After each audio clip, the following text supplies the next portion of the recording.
So guys, before we get started, don't forget we do have that amazing discount code thanks to Tier 0 Games going on right now. And all you have to do is put in ZWGames5 to get 5% discount on your total order at tier0games.com. The links will be in the description below. What's YouTube? Dad here from Zombiesworn Games, bringing you an update to my Zombiesworn deck profile. This deck is actually insane. Not only does it have 2 styles of main deck boss monsters, it also has the ability to break pretty much any board. All you need to do is turn them into zombies and you can super poly into this guy. Obviously you can super poly into other guys as well, just in case you don't need to use your zombie world. Zombie World can also stun Thunder Dragons, which does look like it could be one of the top decks in this upcoming format. It's also one of the very few decks that doesn't really worry about Nibiru, as it can also set up a negate within its first 4 summons if you want it to, or it doesn't need to extend over its 4 summons just to have a protected, strong board. So, without further ado, I'm going to take you through the profile, show you exactly what we've got on the Lightsworn side and the Zombie side, and kind of go through everything we have and why we have it. So we start off with Triple JD. Now this is your Lightsworn boss monster. The reason I'm playing free is technically I could put a searcher card in this deck. So the reason I'm playing free is for the off chance that I've got so much fodder that I'm going to be milling my deck quite a lot. Now, milling one of these is not the end of the world. We did have Eclipse Wyvern, that of course got banned. So the other alternative that you can put in here is the Lightsworn Trap that lets you search out JD. We do play Minerva in here as well to search out the JD. But the idea is, between having 3 of these, is they're not hard once per turn summons. They can nuke the board as many times as they like. It is still a very, very powerful boss monster at 3k. And because it then becomes a zombie, if you have Zombie World on board, you can link it away at the end so you do not mill your deck out should you need to. It is more of a late game boss monster and it can get a little bit bricky at 3. So I'm just trying to work on the ratios of an additional search, because I don't want to mill both my JDs and be like, right, that's it, I've got no boss monster left. I want to be playing with 3 so that I have more of a chance of opening up one of them, holding on to it until the right time, and then finish my opponent off with a JD. For the rest of the Lightsworn stuff, we do play, of course, Triple Rodent. This is quite straightforward and simple on this one. Warrior Tuner does become a zombie as well under Zombie World. Gives you the mills when it's summoned, or use its effect once it's been successfully summoned to mill cards, and then the end phase it can mill cards as well. We've got double Luminar. Now, Luminar obviously needs a graveyard set up to go off, and the whole idea is you go Luminar, discard a Raiden as long as you've got another successful target in graveyard, and then revive the Raiden. Straight away you've got a level 7. If you're under Zombie World, you've got a simple Vampire Sucker. If not, you do also have a Zombie Necro to bring out as well. Triple Wolf, this one sucks if you open it. You do then, that's where you need to use and abuse your discard fodder for your 1-for-1s and of course your Luminars. But you mill this off of any card in the deck. You then get to summon it back, so even a Foolish Barrel like that. You summon it back, it gives you an additional summon at level 4. Beast Warrior again can also be consumed as a zombie under Zombie World. Then for the last of the one-offs, we do play 1 Felice and 1 Minerva. Of course, additional names in the graveyard, as well as a tuner for Felice and an additional mill, if not a search, for a dragon type when it is normal summon. So if you've already built up your board, you haven't milled all your JDs, and you've got everything in the graveyard, you normal summon your Minerva, search out your JD, link it away with something else to go into a Vampire Sucker or the Revan Dread. And then, of course, you get to summon out your JD, nuke your opponent's board. You can nuke your board as well, as long as you've got Mizukis in the graveyard. You don't really worry about it, because then you just go, okay, Mizuki, start reviving my big boss monsters, and I'm going to kill you this turn. So that's why that becomes very, very helpful. The only thing that's more relevant to Lightsworns than it is for the zombies is, of course, the double Goblin Bug. It lets you special summon a level 4 alarm monster, so technically you can bring out anything you want. You don't need to use it. It can be taken out if you wish. It just gives you that additional search off of reinforcement of the army to then give you an additional summon, so that if you haven't got anything to mill straight away from your hand, you can go at least into a rank 4 Minerva, mill your deck, and then that's where your luck kicks in to try and hopefully extend your plays. For the zombie side engine, we do play triple Cyrano Solitaire. Of course, this is a 1-card rank A or link 2, so it can actually do a heck of a lot for you. Triple Mizuki, you want these in the graveyard as much as possible. Again, quite like your wolf. You actually don't want to see this in your hand. It's only going to be used as discard fodder. You want it in the graveyard. This is going to revive all of your boss monsters, of course, apart from JD. It can also revive any of your extra deck monsters as well. And that's the best thing about it, is you can turn any of your link monsters into zombies, get rid of them off the board, then use Mizuki to banish it and bring it back. So you can easily link climb, not to mention bring back cards like our little spicy guy in the extra deck, which will require a boss monster, but you bring him back and you can just circle around the board. For the boss monster in the zombies, we do play double Doom King Border Roach. Now this is a little bit different to JD's. I actually don't want this in my hand. I want it in the graveyard. I want it milled. 3 is way too cloggy. With 2, we have the ability to send it because it's a zombie card. So even if you're sending it off of the next guy, which is of course Uni-Zombie, you want the consistent place to put that in there. Now obviously the best thing to abuse this is when you've got a zombie world on board, which of course Necro World Banshee helps out massively for. This of course gives you the banish and basically gets past Ash because it plays Zombie World onto the board for you. That will then trigger Border Roach during the standby phase.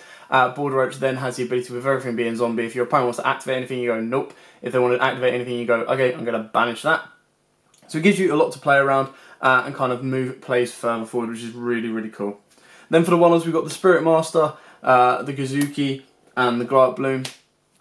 Bloom, obviously, of course, is your quick play getting into your Border Roach. Gazuki is another extender plus ascender, and then your Spirit Master is a nice little, if you have the ability to banish it, get it out of the grave, you then get to pop 1 card as well. And we do play a couple of cards in the extra deck to use and abuse his effect. An alternative play that you can use siding in is, of course, Sirinui Swallow Slash. That card is just amazing. Destroy a zombie, pop 2, and then banish Spirit Master, pop 3. So you're technically popping 3 cards from 1 card, which is really, really cool. And for the last of the ones, we do have Vampire Froilin and the Glow Up Bulb. Obviously, Glow Up Bulb again can use and abuse both the Zombie engine and, of course, the Lightsworn engine, so it's good in both.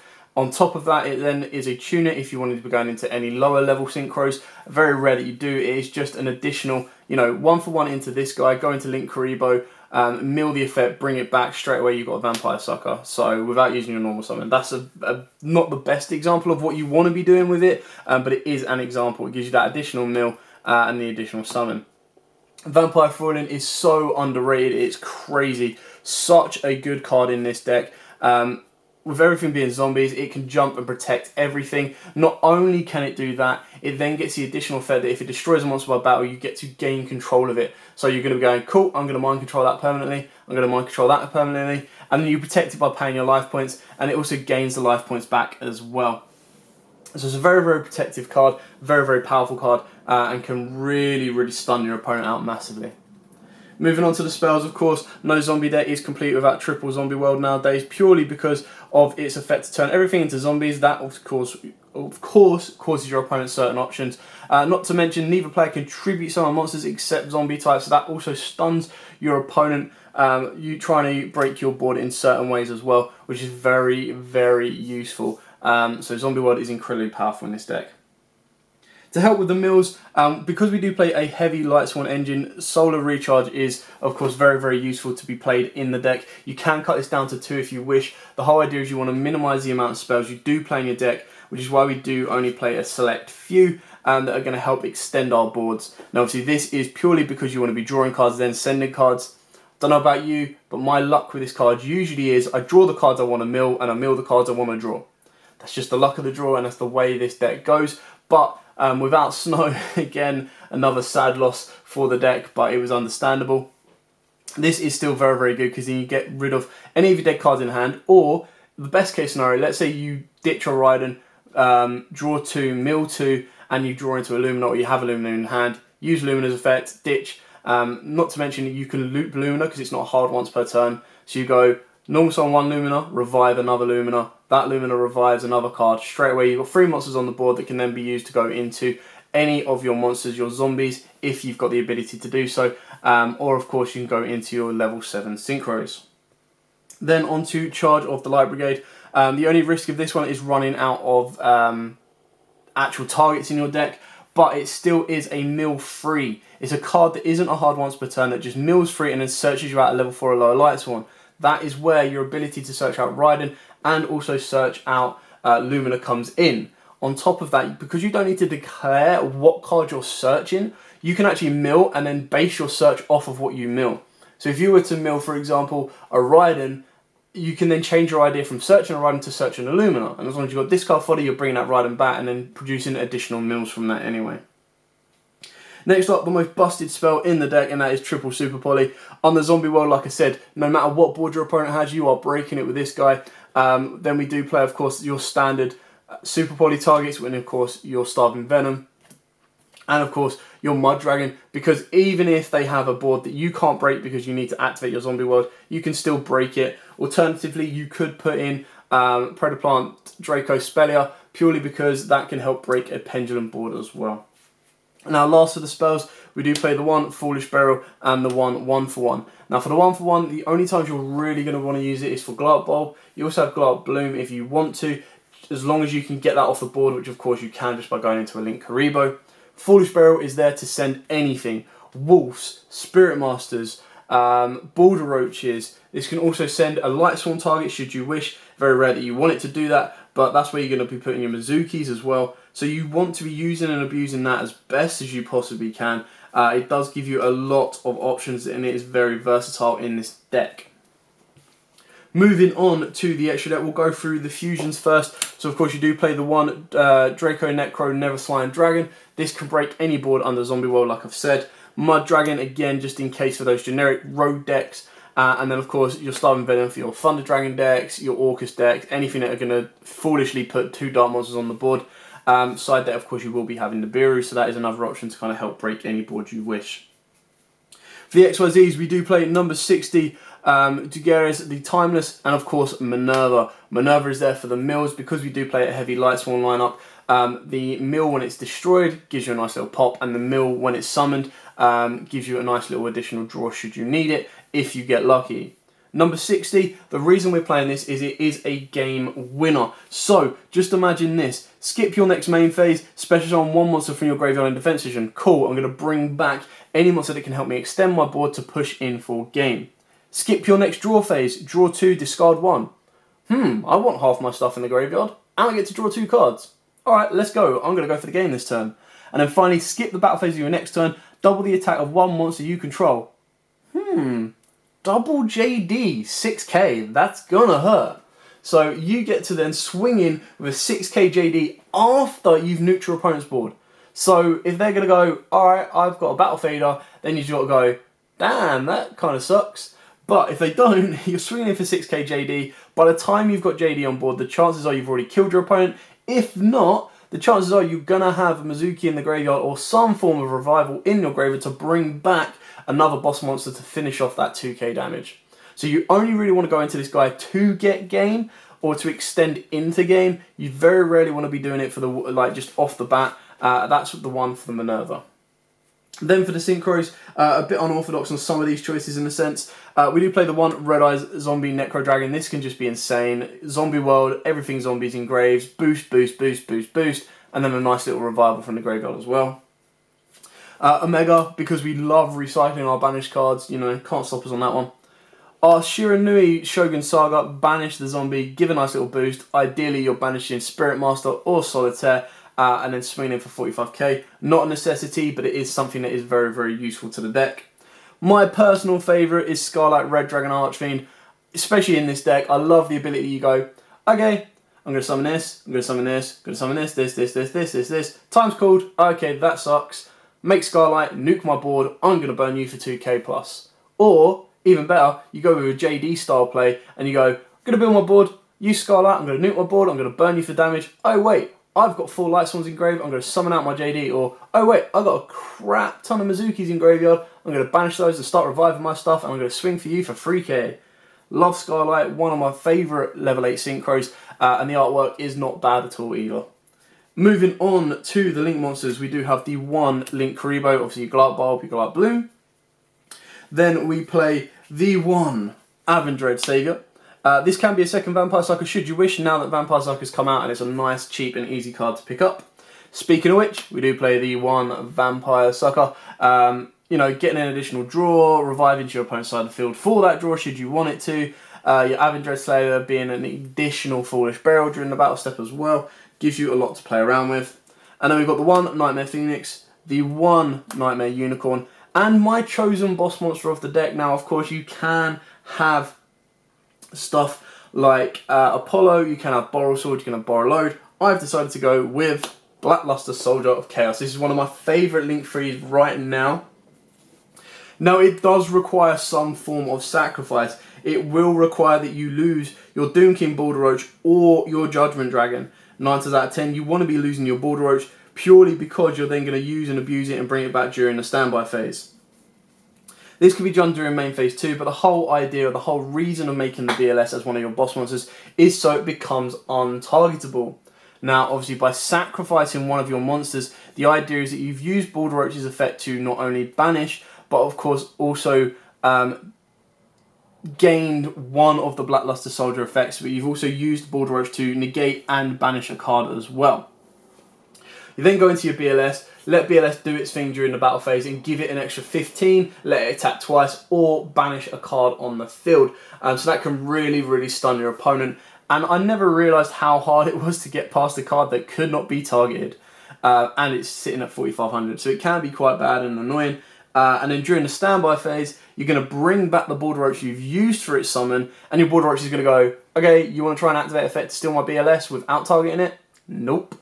You want to try and do something? I'm going to banish you. So Border Roach then comes into play after being used as its sacrificial fodder for the BLS to come in and protect it the next turn. Now, so you're only going to be doing that if you don't think you can get gain, and the BLS is going to serve you better on the board. So it's very, very down to personal opinion. I love it at this moment in time. I did not realise how good it was when it first came out. I thought it was one of them meh links. And then once I read it and played against it, I was like, damn, this is actually annoying to get past. It's very, very good and useful. So BLS is my boss monster. Borrowed Sword, or even, of course, Apollo can be yours if you want to. I just don't want to invest the full monsters onto the board unless I absolutely have to. Apollo could be a nice little side deck card that comes in because you can flood the board with 4 monsters. You make your Apollo during your 4th summon, means you can stop and negate a Nibiru, and then you're going to be going into further extensions to build your board from there. So that is what Zombies and Lightsworns can do when they can decide to work nicely together. The irony when they work nicer together than your Twilight Swans and Light Swans, unfortunately. So that is it for the Zombiesworn deck profile. I hope you liked it. I hope it's given you a couple of ideas for yourself. It is a very, very fun deck. Like, I played against someone at my locals last week and they were playing pure Light Swans. And I was like, oh, I miss this deck so much. Like, it's one of them decks that you just have to, you love to hate, in the sense that it's like, oh yeah, cool, I milled an electromagnetic turtle. Yay, that's going to win me the game. And you're like, damn, that sucks. Like, in the past, it was like, oh yeah, I milled a Fairy Tale Snow, come at me, bro.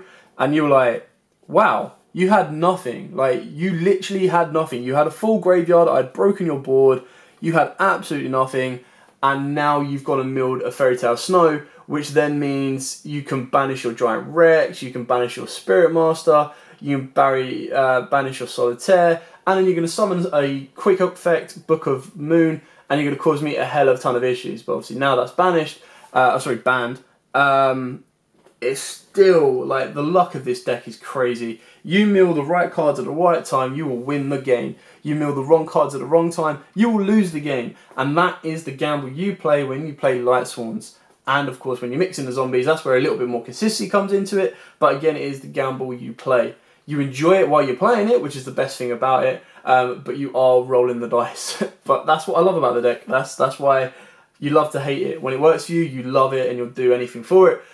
When it screws you over, you hate it and you want to chuck it in the bin. And then a week later, when you play against someone, he goes, damn, that was a fun deck. I really want to pick that back up. And that's exactly what I've done. So, after my little backstory on Zombiesworn right there for you.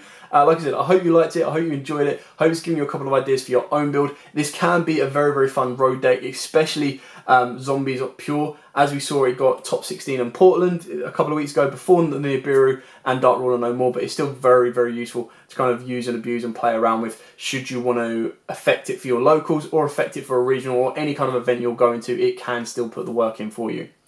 Anyway, Thanks for watching. Again, help us get to that 15,000 subscriber mark. Hit the subscribe button, hit the notification bell so you don't miss out of anything. Smash the like button. Let's get those likes up and through the roof because we are pushing towards the next chapter of our channel. But if you do have any requests, put them down in the comments down below. I'll be more than happy to make them for you as long as I have the cards ready. Otherwise, it might take a little bit of time for us to find the cards and do it, but we will do it eventually. Thanks for watching. Like, comment, subscribe, share, and as always, guys, happy dueling. What's up, YouTube? Dad here from Zombiesworn. Thanks for watching that video. If you liked it, please hit that big thumbs up button in the bottom corner as well. And don't forget to hit the big red subscribe button so you don't miss out on anything. Make sure you click that notification bell as well so you know every time one of our new videos goes up. Throughout the whole year of 2019, we're going to have more deck profiles, duels, and of course pack openings for you guys to watch and enjoy the entire year round. So stay tuned for more, and as always, guys, happy dueling.